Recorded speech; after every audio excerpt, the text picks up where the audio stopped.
I'd like to read you all a poem. It's a poem that is very near and dear to my heart. If I can get this microphone working. Yes, okay. As a youth, I would sit by the fire and have this read to me. It was quite delightsome. It's called The Night Before Christmas.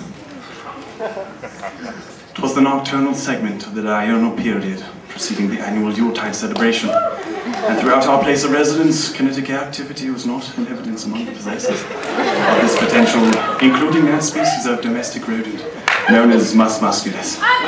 Rosary was meticulously suspended. Excuse me, can I talk to you for a minute? Yes. No one understands what you're saying. No one does. Can you, start over? Like, that poem needs to go. Like, new one. Okay. Start over. I will read another one. Thank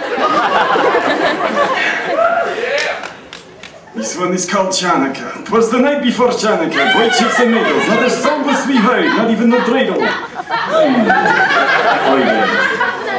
Start over. Do a different one. No one wants to hear those. Fine, this is one that will satisfy all of you. Thank you. It was the night before Christmas, and Santa's wreck. How to live in a world that's politically correct. His workers no longer would answer to elves vertically challenged, they called themselves. And labored conditions in the North Pole were alleged by the Union to stifle the soul.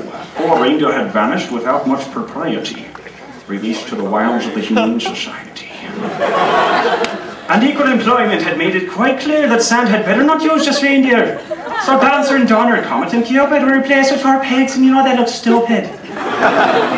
The runners had been removed from his sleigh. Their nuts were termed dangerous by the EPA, and people had started to call for the cops. Where?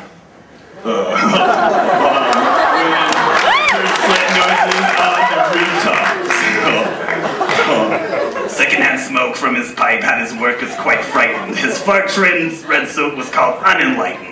And to show you the strangeness of life's ebbs and flows, Rudolph was suing over unauthorized use of his nose. And had gone on Geraldo in front of the nation, demanding millions in overdue compensation. So half of the reindeer were gone, and his wife, who suddenly said she'd had enough, sister, joined a self-help group, packed and left in a whiz, demanding from now on her title was Ms. Duh. And as for the gifts, why, he'd never notion that making a choice could cause such a commotion. You need to start changing your life.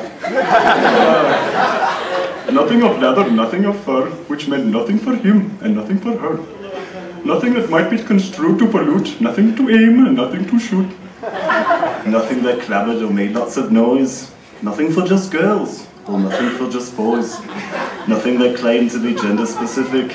Nothing that's warlike or non-Pacific. No candy or sweets. They're just bad for the tooth. Nothing that seemed to embellish the truth, and fairy tales, while not yet forbidden, were like Ken and Barbie, better off hidden. For they raised the hackles of those psychological who claimed the only good gift was one ecological.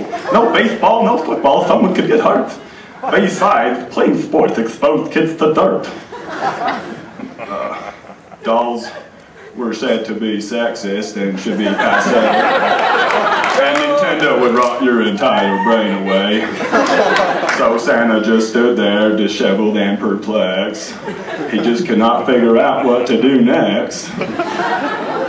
He tried to be merry, he tried to be gay, but you've got to be careful with that word today. The sack was quite empty, linked to the ground. Nothing fully acceptable was to be found.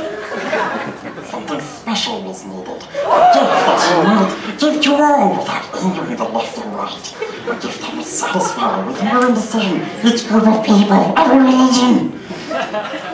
Every ethnicity, every hue, everyone, everywhere, even you. So here's that gift of praise beyond worth. May you and your loved ones enjoy peace on earth.